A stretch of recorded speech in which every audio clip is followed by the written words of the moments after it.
Okay, we're here with 174-pounder Robert Kokesh. Can you talk about your match on Saturday night against Mike Evans? I had a great match against Evan. I prepared for that match throughout the week before that, and I felt technically sound going to the match. I had a mental attitude. That I knew I could beat him, and it's nice to get that win over him. A top-ranked opponent, and it's just it was a good match for me overall. I still found out some things I need to work on that I didn't do so well in the match, and that's good though. Got the win. Plus, made some mistakes, but wrestled through it and got the win. Okay.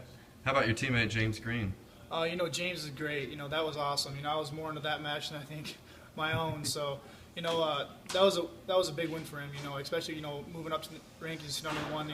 That's a big success for him, and the entire team's happy for him, and hopefully we can continue to do that throughout the rest of the year as a team, and continuing to improve and continuing to have success throughout the rest of the year.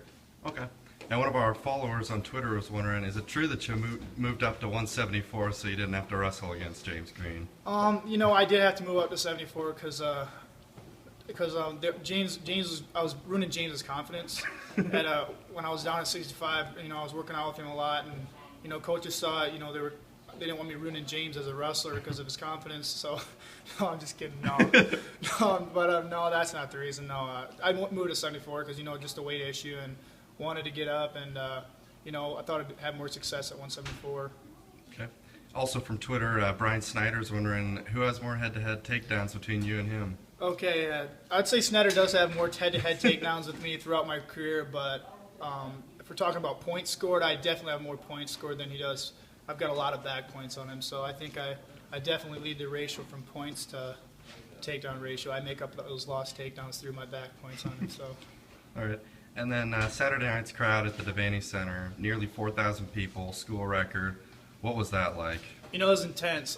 It gives you a look of what an atmosphere like that feels like. Especially when you go into tournaments like nationals and Big Tens. A lot more people go to that. Those events. And it just gives you some preparation of what to expect.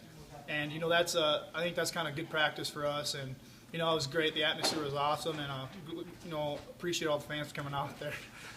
Okay. And another question from Twitter, have you ever beaten Jordan Burroughs in practice? I have gotten Burroughs on occasion, but, them come very seldomly. Burroughs is the best in the world, so it's tough to beat him in the practice room. But, if you get a takedown on him, that's a victory itself. So, he comes off of a month break. Yeah, I might get a chance at him once in a while if he gets tired, and I've been training hard for the last couple months. So, once in a while I'll do, but they come very, very, very seldom. Okay, and finally, you got the Broncos or the Seahawks? I'm taking the Broncos. Maybe I want the Seahawks to win, but I think the Broncos are going to win it. All right. Thanks a lot, Robert. Yep.